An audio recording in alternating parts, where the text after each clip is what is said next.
자, 오늘 아침에 여러 매체에 중국이 한국 측에 쿼드에 참여할 거냐고 수차례 문의를 해왔다는 겁니다. 그런데 말만 문의지 사실상으로 한국에 경고를 했다, 이렇게 봐야 되는데요. 매우 불쾌한 일이 아닐 수 없습니다.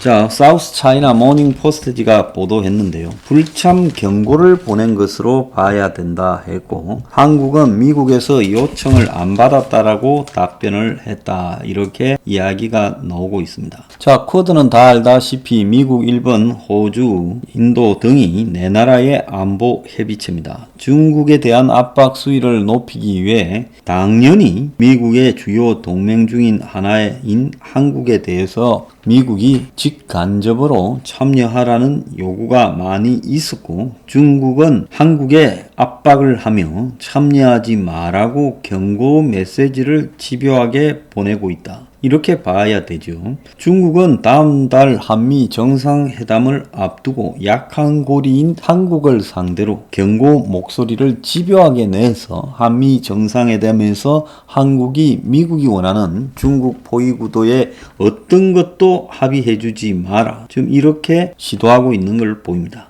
사우스 차이나 모닝 포스트는 익명의 외교 소식통을 통해 중국 관리들이 한국에 쿼드 참여 의사가 있는지 수차례 물었고, 한국은 참여 요청을 받은 적이 없다고 거짓말한 걸로 보입니다. 어떻게 받은 적이 없어요? 여러 차례 미국이 직간접으로 이야기를 했죠. 그런데 한국은 시치미를 떼고 있습니다. 다만 중국 측에서는 한국이 쿼드에 대해서 취해온 전략적 모호성을 버릴 가능성을 배제할 수 없다고 우려한다는 거예요. 그래서 전략적 모호성이라는 것은 이 yes도 아니고 no도 아닌 이런 형태로 가는 것을 전략적 모호성이라는데, 이제 한국이 어느 조건만 갖춰지면 들어갈게, 이런 식으로 입장을 바꿀까봐 중국이 걱정한다는 겁니다. 중국은 최근 들어서 미국과 중국의 대결 구도가 이제 경제, 기술,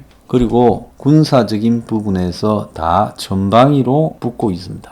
따지고 보면 경제가 기술과 연결되고, 기술이 군사력까지 연결되고, 또 금융까지 연결되지요. 그래서 미국이 이제 이 한국, 일본, 미국 삼각 안보 구도에다가 부차적으로 호주나 인도를 넣어서 중국을 포위하는 아시아판 나토를 중국 코앞에서 이렇게 만들고, 그래서 여기에 중거리 미사일을 배치하고 사드를 또 강화해서 중국을 군사적으로도 포위한다. 그래서 중국이 군함이나 해군력을 강화하고 있지만은 인도양이나 태평양으로 나오게 되면 곧바로 중국을 공격해서 중국을 거의 지리멸렬하게 만들겠다. 이것이 이제 쿼드의 기본적인 목적일 거라고 보고 있습니다. 그럼 중국에서 딱 봤을 때 중국 사람이 제일 잘 판단하는 것은 상대가 나한테 어떤 관계인가, 이건 귀신같이 알지요. 그 속에서 미국의 의도에 제일 약한 고리가 한국인 겁니다. 그러니까 중국은 한국에 집중적으로 때리고, 특히 문이 있을 때 집중적으로 때려야 된다. 지금 그걸 하고 있는 겁니다. 그러면 중국은 문이 있을 때는 그렇게 버텨낸다 하지만은, 만약에 문이 끝이 나고 내년에 대통령 선거를 통해서 한국의 정권이 이번에 4.7 보궐선거처럼 야당으로 넘어간다면 어떻게 할 것인가? 그때는 다시 전통적인 한미관계로 복귀할 거고, 쿼드에 한국이 들어가게 될 거다. 중국이 알고 있을 겁니다. 그래서 중국은 한국에 대한 친중화를 집요하게 문정권 4년 동안에 추구해 왔지요.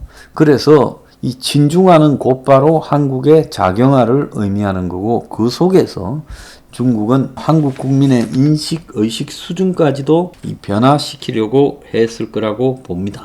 그래서 쿼드는 반중 정서가 붙어 있는 미국의 대선이 끝난 이후에 바이든 정부의 대중 포위 전략이다라고 봐야 되고, 이것이 최근에 코로나 백신, 반도체 등과도 연관이 되는 동맹의 구도다, 이렇게 보고 있습니다. 그래서 미국은 쿼드라고 이름을 붙여서 우선 4개 나라를 이야기를 했고, 일본에 사무국을 두고 있지만은 결국은 이것을 이 쿼드 플러스라고 해서 주변 국가에 전부 확대시키고 한국, 영국, 베트남, 필리핀 등도 지금 여기에 들어와라고 하고 있고 지난 4월 1일 언론 브리핑에서는 한국 친구들과 쿼드에 긴밀히 해왔다.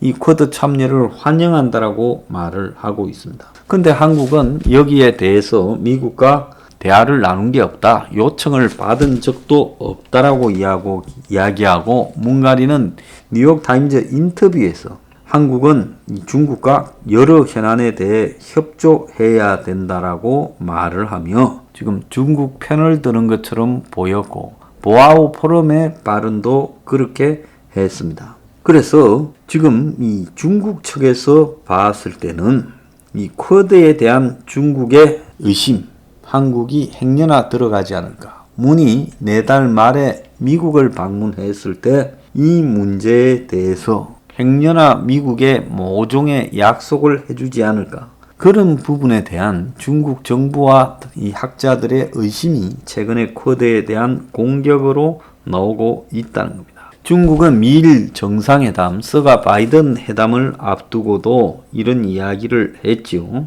그래서 그 정상회담의 발표 내용에 대해서도 중국이 불쾌함을 토로했지만은 결국은 미일 정상회담에 대해서 선을 넘지 말라 했지만은 그걸 갖다가 의식 안 하고 선을 넘으면 그 다음에는 중국이 또 조용합니다. 한국에 대해서는 절대로 그렇게 알고 있지 않죠.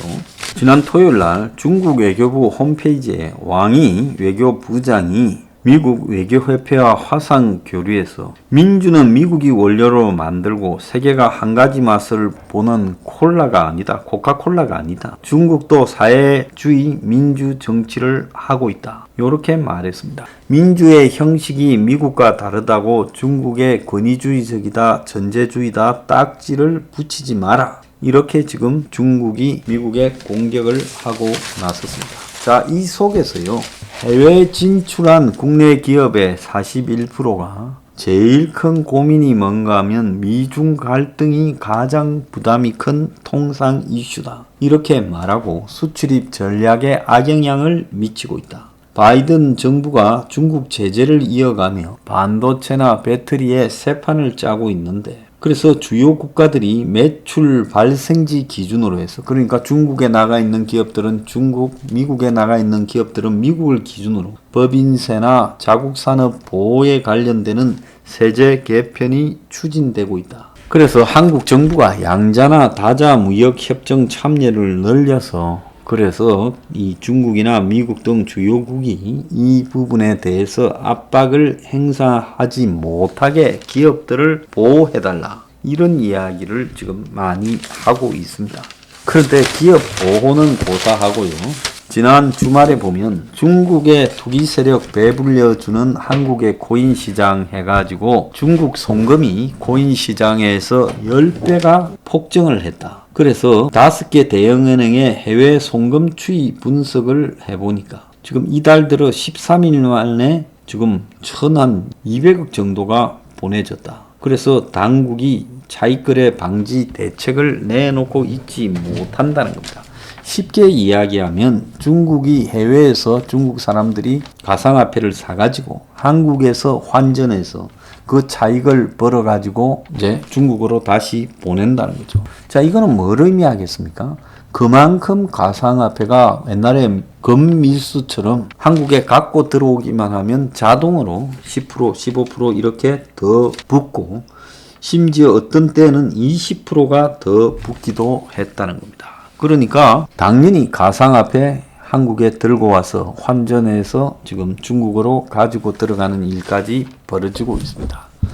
최근에 벌어지고 있는 한국의 중국화, 강원도의 차이나타운 문제도요. 지금 이 문제하고도 관계가 있다고 보고 한국이 중국에서 하지 못하는 가상화폐의 돈 세탁소 역할을 하고 있다는 것도 지금 이 중국화의 영향과 관계 있다고 봅니다. 중국은 지금 이 한국의 중국 사람들의 역할을 늘려가지고 하나씩 한국을 장악해 가려고 하고 있습니다. 오늘 보면 반중 정서가 확산이 되어서 강원도 차이나타운의 반대 청원이 66만 명이다라고 이야기를 하는 거예요.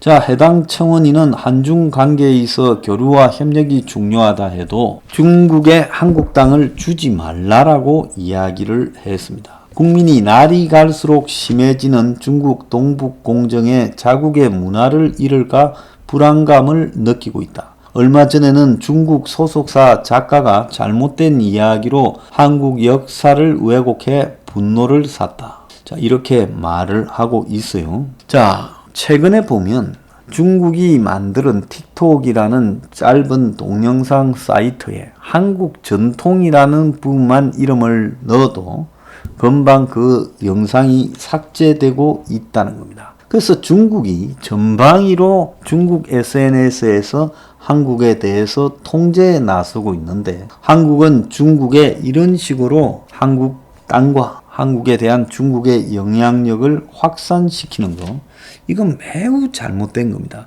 지금 중국 사람들의 부동산 구입도 얼마나 우리 사회에 문제를 일으키고 있습니까? 그래서 최근 이 근래에 중국이 부동산 부분에서 엄청난 아파트 등을 사재끼면서 이 한국의 부동산 폭등을 일으키고 있고 또 한국의 부동산을 지금 장악해 가고 있다라는 것이 드러나지 않았습니까? 그래서 중국의 한국에 대한 이 장악력 강화, 이거는 어떤 행태로든 막아야 된다. 문 정부 4년간 중국인 보유 토지가 125% 급증했고 필지수 기준으로 하면 경기도는 3배, 서울, 인천은 2배 늘고 외환 신고 빼고는 규제가 아무것도 없어서 보유 토지가 4년간에 125%가 늘었다고 합니다. 그래서 중국인이 지금 2020년 상반기 기준으로 54,112필지를 가지고 있어요. 지금은 아마 7, 8만 필지를 가지고 있을지도 모릅니다. 중국이 한국에 지금 잠식해 들어오고 한국의 동맹 정책을 파괴하고 한국의 중국화를 추구하고 있습니다. 제주도는 이미 상당히 중국화 됐잖아요. 그러니까 이제 북한하고 접경 지역인 동해안을 지금 또 중국화 시키고 있어요.